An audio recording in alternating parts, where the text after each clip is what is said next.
नमस्कार दोस्तों, कैसे हैं आप सभी का स्वागत है मेरे चैनल वैदिक सेंट्रल में। आज हम इस वीडियो में बात करने वाले हैं मत्स्य कौन था। क्या आप जानते हैं मत्स्य कौन था? अगर नहीं जानते हैं तो चलिए जानते हैं मत्स्य कौन था और उससे जुड़ी हुई एक छोटी सी पौराणिक कथा। तो चलिए वीडियो को शुरू करते हैं।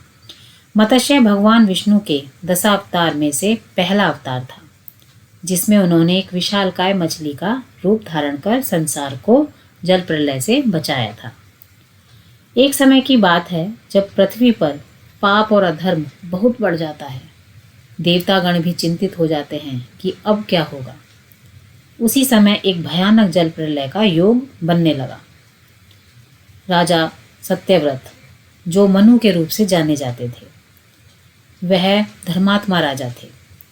वह हर दिन गंगा नदी में स्नान करते और सूर्य देव को जल अर्पित करते थे। एक बार जब वह गंगा नदी में स्नान करके सूर्य देव को जल अर्पित कर रहे थे तो उनकी अंजुली में एक छोटी सी नन्ही सी मछली आ जाती है और मछली राजा से कहती है, महाराज मुझे अपने कमंडल में रख लीजिए, मुझे एक सुरक्षित स्थान चाहिए।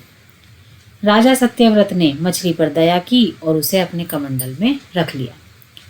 रात भर में मछली इतनी बड़ी हो जाती है कि वह कमंडल भी उसके लिए छोटा पड़ जाता है और वह राजा से कहती है कि महाराज मुझे एक बड़ा पात्र दीजिए जिसमें मैं सुरक्षित रह सकूं। राजा ने मछली को एक बड़े बर्तन में रखा।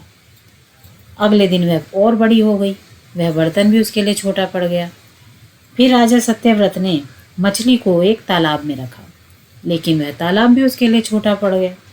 अब राजा समझ गए कि वह कोई साधारण मछली नहीं है, बल्कि स्वयं भगवान विष्णु हैं। मछली ने राजा को बताया कि जल्द ही एक भयानक जल प्रलय आने वाला है और उन्हें सभी प्रकार के जीव जंतुओं, ऋषि मुनियों और बीजों को एक बड़ी नाव में इकट्ठा करना होगा। राजा ने भगवान की आज्ञा का पालन किया और सभी आवश्यक वस्तुओं को नाव में इकट्ठा किया। जब जल प्रलय आया और पूरा संसार जलमग्न होने लगा तो मत्स्य अवतार में भगवान विष्णु ने अपनी सींग से नाव को बांध लिया और सभी को सुरक्षित स्थान पर ले गए। इसके बाद ब्रह्मा जी ने पुनः सृष्टि का निर्माण किया और संसार में फिर से जीवन शुरू हुआ। भगवान विष्णु ने मत्स्य अवतार धारण कर पूरे संसार को जल प्रलय से बचाया था।